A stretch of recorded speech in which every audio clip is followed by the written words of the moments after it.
Tole kabajamtootaa fi hordoftoota jaalannii shoo akkam jirtan nagaa keessanii waaqayyo inni kallattii hunduma keessatti nu gargaaree maqaan isaa kan eebbifamee fi kan galateeffame haa ta'u jechaa baga eeggamtanii gargaaramtanii yeroo sa'aatii kana keessanii gooftaan inni kallattii hunduma keessatti nu gargaare maqaan isaa yaa eebbifamu.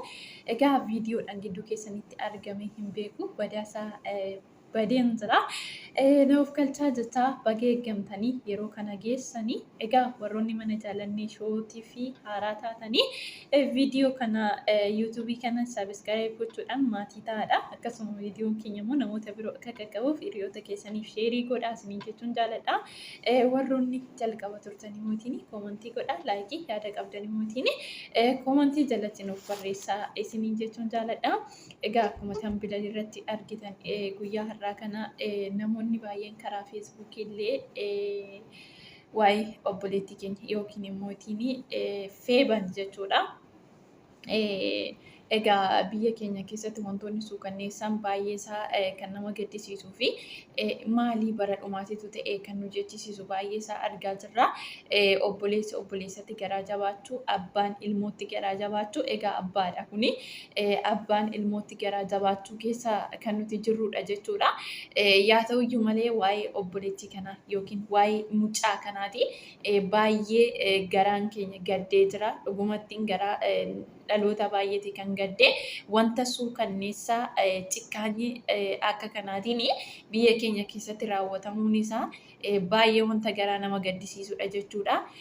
Maaliif wanta bakka nama sodaachisu jireenyuma namaatiifuyyuu namni guyyaa boriitii fi dhala ofii ollaatti gatee deemuudhaa fi nama kamiyyuu akka namanne jechuudha. Dhugaa dubbachuu fi ana baay'ee garaan koonanee baay'een sodaadhe jechuudha. Maaliif akka kanatti yeroo akkas ta'u dhugumattiin baay'ee sin sodaachisa jechuudha. Garamittiin addunyattiin kun deemaa jirti kan jennuu fi baay'ee nama sodaachisa. Yaa ta'uyyuu malee egaa macaafa qulqulluu keessatti wantoota macaafamee jiru baay'een isaa kan raawwachaa jiru wanti suukanneessan kuni bara dhumaati. Yeroo kanatti mootiin baay'een keenya cimnee waaqayyummaan biyya keenyaa fi dhalootaaf kadhachuurraan kanaaf wanti nuti goonu tokkollee hin jiru. Yaa ta'uyyuu malee mootiin abbaan firdii dhugaa firdii qajeelaa kan kennu mootiin tokko biyya irratti yookiin mootiin biyya tokko bulchuudhaa fi warra isa jala jiran sanaaf akka ittiin bulchu akkaataa ittiin bulchuun qaba. Firdiis mootiin haadha hiyyeessatiif akka kennuu qabu macaafni qulqulluun nutti dubbata. Kanaaf egaa firdiin kennamuutii qabu maal akka ta'u egaa yoo beekullee baanne odeeffannoon tokko yeroo ammaa kanatti mootiin du'atu itti faradama jedhameeti matamaa jira jedhani sanas ta'e kanas nuti warroota booddee jiruu fi wanta suukanneessaa kana akka balaaleffannu jechuudha. Maaliif akkuma macaafa qulqulluutti wanti kun barri dhumaa yoo raawwateeyyuu wanta suukanneessaa biyya keenya irratti raawwachaa jiru kana balaaleffachuu qabna jechuudha. Egaa macaafni qulqulluu keenya keessatti macaafa uumamaa boqonnaa 4 keessatti Qaayeen obboleessa isaa hinaaffaadhaan irratti ka'ee maal godhe in ajjeese. Maaliif ajjeese? Aarsaan Abeeli qajeelaa waan ta'eef yookiin qulqulluu waan ta'eef aarsaan isaa sun immoo hamaa waan ta'eef garaa isaa keessa jal'inni waan guuteef achi gadi ba'ee maal godhe obboleessa isaa ajjeeseeti. Waaqayyo mootiin obboleessi kee eessa jira jennaani ani hin beeku jedhe. Garuutii mootiin maalidha? Obboleessa isaa ajjeesee jira jechuudha. Kanaaf waaqayyo mootiin firdii hin kennaa jechuudha. Kanaaf waaqayyo abbaa firdii qajeelaati. Waaqayyootiin kadhanne baay'ee wanta suukanneessaa kana naannoo keenya akkasuma mootiin warri biyya keessa jirullee ijoollee isaa eeggachuuti akka qabu. Ollaa isaa wajjiniin akkamittiin jiraachuuti akka qabu. Keessa ollaa isaa beekuuti akka qabu. Bakka namni tokko jechuudha. Dhugumatti namicha kana seexanatti itti galeen jedha. Maaliif yookiin mootiin har'a bichaa miti wanti kun kan ta'e tariiti. Kanaan dura wanta kana caalu hojjechuu danda'a. Kan biraa jiraachuu danda'a jechuudha. Kanaaf wanti kun akka hin taaneef balaaleffatamuu qaba. Biyya keenya keessatti baay'ee haati yoo baatee akka kanatti boossee boru nan ergadha dhala kooti jettee abdattee yoo dhabdu mootiin garaa nama nyaata jechuudha. Kan kana caalaa garaa nama nyaatu gonkumaa hin jiru. Kanaaf waaqayyo isaan jajjabeessu jechuun jaaladhaani. Isumaayyuu godhee gara jabina amma sanaa qaamumti isaayyuu akkamitti akka isaaf ajajame dhugaa dubbachuuf Waaqayyo haa beeku jechuudha. Maaliif namuma gaadhaayyuu umurii waggaa 15 yeroo akka kanatti gudeedduun irra ga'u baay'een isaanii kan of dadhaban baay'ee argina waan ta'eef baay'ee ulfaataadha jechuudha. Baay'ee ulfaataadha. Keessattuu warri shamarranii beektu ammam akka ulfaatu jechuudha. Dhugaa dubbachuuf dhala qaamni ishee hin jenne qaamumti isaa akkamitti ajajamee fi wanta akkasii akka godhe gara jabummaa akka kana namni karaa tokkoon illeeti raawwata karaa lamaaniin akka kanatti raawwachuun isaa baay'ee kan garaa nama nyaatudha jechuudha. Wanti suukanneessan kun raawwatee dachee keenyarraa baduu qaba jechuudha.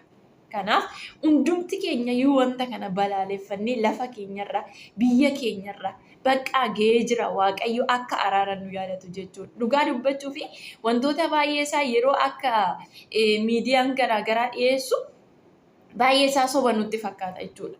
Yeroo obboleettiin obboleettirratti yeroo ilmoon haadharratti wantoota hin taane wanta suukanneessaa hojjettu ani taa'ee yoo yaadu bakka soba jedhee yaada jechuudha. Garuu akka kanatti immoo wanti suukanneessan keessattuu ijoollee yeroo ammaa kana ijoollee xixiqqoo guuranii deemanii kaanitti kalee keessaa baasuudhaan gurgurachuudhaan maallaqatti kaan immoo wantoota garaagaraa gochuun humnaa ol hojjisiisuudhaan balbala kan itti cufan baay'ee isaaniidha jechuudha yeroo miidiyaan tokko dhiyeessu. Baay'uma wanta garaa nama nyaatu jechuudha. Lakkaa amma kun ga'uutu jira. Namni silaayyuu godhee ashawaa afaanitti gadi naqanii lubbuu namaa baasuu jechuun gara jabina akkamii akka ta'e. Bakka bara namni itti maal ta'e keessa jirra, bara namni itti bineensa ta'e keessa jirra jechuudha. Bara namni bineensa itti ta'e dhugaa. Maaliif Waaqayyo gaafa lafa kana uumu waan hundumaa uumama boqonnaa tokko kaasee amma lamaa gidduutti maaltu ture? Nagaatu ture. Waaqayyo waan uume hundumtuuyyuu maal jedhee gaariidha. Garuu maalidha? Boqonnaa 3 gaafa ga'u seexanni dhufee wanta Waaqayyo gaariidha jedhee heebbiseetoo biraa deeme sana seexanni maal godhee dhufee nama kuffise jechuudha. Malee Waaqayyo waan uume hundumaa gaarii godheetoo. Garuu sammuu namaa immoo ittiin dogoggorsuu kan jalqabe seexanni erga kufetti. Kanaaf maal gochuutii qabna? Kadhachuutii qabna. Wanta kana immoo ittiin balaaleffachuutii qabna. Firdiin qajeelan haadha hiyyeessatiif haa kennamu. Dhugaa dubbachuuf taanaan bakka firdiin qajeelan haadha hiyyeessatiif kennamuu qaba. Bakka wanti kun biyya keenyarraa, lafa keenyarraa, dachee keenyarraa gahuu qaba. Dhugumatti garaan nama ilmoo qaba. Innis ilmoo qaba. Namni ilmoo qabu akka kana nama irratti raawwatu jechuudha. Wanta suukanneessaa bifa kanaatiin raawwachuun isaa baay'uma isaa garaa bakka akkamittiin namni sun ilaalamu akka qabu I don't know. Gara jabina akkamii akka ta'e, seexana akkamii akka sammuu isaatti fayyadame jechuudha. Dhugumatti egaa seexanni kan fayyadamaati jiru namuma biyya lafaa kana keessatti qodaa godhatee itti fayyadameetu kaayyoo isaa ittiin dhimma ba'aatii jira waan ta'eef wanta kana balaaleffannee Waaqayyoonis kadhannee dachee keenyaaf mootiin araara kadhachuu qabna. Kuni goda keenya keessa, mana keenya keessa osoo jiru lafti keenya nagaan taatu dhugaa dubbachuuf. Bakka mana namoota biroo kan kana caalu immoo kan dhokateetii jiru kana caalaa jiraachuutii danda'a jechuudha. Haati kun waan baatee miidiyaa irratti dhiyaatteef. Isumaayyuu mootiin dabalatee ta'ee inni silaa wanjala hojjete yookiin immoo yakka hojjete mana hidhaatitti erga galee warri mootiin isa wajjiniitiin ishee bakka akka miidhamtuu taatee osoo jirtu ishee miidhamtuu sana dhiibaa jiran dhugaa dubbachuuf baay'ee garaa nama nyaatu jechuudha. Firdiin qajeelan haadha hiyyeessatiif Waaqayyo biraatii hin kennamaaf. Namichi kunis mootiin gatii isaa hin argata. Dhugaa dubbachuuf taanaan jechuudha. Baay'uma isaa maaliif Waaqayyo firdii hin kenna. Waaqayyo nama dhiiga dhangalaase inni gonkumayyuu jechuudha. Maaliif dhiiga Habeelii kaastanii amma Zakkaariyaasitti gannaqaa kan turtan sana hundumaayyuu harka keessanirraa nama barbaadaadha bara. Harka nama kanaatirraa dhiigatu barbaadamu dhugumattiin jechuudha. Namni dhagaa namatti konkolaachise dhagumatti itti konkolaate. Nama boolla namaaf qoffore boolla namaaf qofforu sana maal godha ofumaa isaatiif itti dhaqa jechuudha. Du'a mucaa kanaa akka kanatti ajjeese inni immoo du'a suukanneessaa kana caaluun du'uu danda'a jechuudha. Haati ishee boru nan argadha jettee dhabde borummoo itiin abbaan keenya akkas nuu ta'a abbaan keenya akkana nuu godha dhalli jedhu akkasitti hafa jechuudha asibuun gidii malasa. Dhaloonni yookiin immoo wanta ijoollee waan beekne haati manaa isaa gaafa boossu inni mana keessaa akka kanatti cakkaanyinnatiidhaan taa'u dhugumatti garaa nama nyaata. Waaqayyo bichaan jajjabina maatii sanaaf haa kennu malee ani baay'ee garaan kun nagedde jechuudha.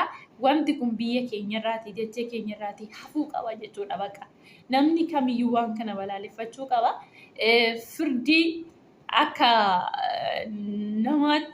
namaatti qaamni mootummaa kamiyyuu qaamni dhimmi kun ilaallatu kamiyyuu dhimma kana xumuree maal gochuu qaba? Bakka haadha kanaaf firdii qajeelaa biyyaansi amma tasgabbooftee illee jiraachuu hin dandeessu jechuudha naannoodha gara naannootitti ari'atama keessa jirti waan ta'eef. Isheetiyyuu dhala ishee dhabee ishumatuyyuu immoo saddadamaa jira. Dhugaa dubbachuu kan miidhame isheedha miidhaa lammaffaa immoo kan irraan gaamaa jiru isheedha. Innaa baay'ee garaa nama nyaataa. Baay'een dhalootaa isa kanarratti baay'ee miidiyaan gurguddaan baay'een hojjechaa jiru. Egaa Waaqayyo mootiin firdii qajeelaa haa kennu. Miidiyoonni tokko mootiin maaliif du'a namaatti hin gammannu Waaqayyo nama kana haa qajeelchu. Garuu mootiin akka kanatti wanta suukanneessadhaan du'u jechuun baay'uma isaa dhala boruuf eeggamtu. Maatiin eeggatu, biyyi eeggatu, dhaloonni eeggatu, dhugumatti bakka dhala sammuu qabu. Wayiifiyyuu seexanni keessa kaa'ee micayyoon kun qe'ee sanatti yookaan ijoollee caaluu dandeessi. Maaliif akkuma qaa'een jechuudha bakka hinaaffadhaanii dhaqeetoo ilmoo kana ishee jala ajjeesuu danda'a jechuudha. Maaliif mana kireeffattee teessii boru isheetiyyuu dhaqeetoo maal godha haadha sana mana kiraa keessaa baasa asibuun gidee maalas no. Abdii haadhaa kan taate, abdii abbaa kan taate waan guddaadhaaf kan abdatan karaatti hambisee jechuudha. Baay'ee garaa nama nyaata. Waan godhame kana hundumaafiyyuu gatiin argachuu hin oolu waan ta'eef Waaqayyo maatii kanaaf jajjabina haa kennu jecha lafa keenyaaf dachee keenya Itoophiyaadhaaf dhalootaaf kadhadhaa. Waaqayyo garbummaa kana jala akka nu baasu jechuudha dhugaa. Durumaa kaasee shamarran baay'ee harmi isaanii kutamaa turanii wantoota baay'eetu ragaa bakka maqrata አለበት እና wanti kun nurraa hafuu qaba bakka እና balaaleffachuu qabna Waaqayyo immoo nu gargaaru lafa keenyaaf sirriitti amma isaa kadhannu barri kun immoo bara haaraa simachaa jirra bara dhiiga itti dhangala'u osoo hin taane kan nuti simannu bara ga'e bakka Waaqayyo lafa keenya araara yaadatu akka nu ta'uu fi Waaqayyoon cimsineetu kadhachuutii qabna siniin jechuun jaaladha. Gooftaan baraaf jireenya keessan haa eebbisu. Viidiyoon kun yoo isinitti tole laayik, sabskiraayib godhaadha, laayik godhaa, sheer godhaadha. Yaada keessan koomantii jalatti naaf barreessaa siniin jechuun jaaladha. Turtiin guyyaa irraatii qabnu kanuma fakkaata. Turtii gaarii qabaadha.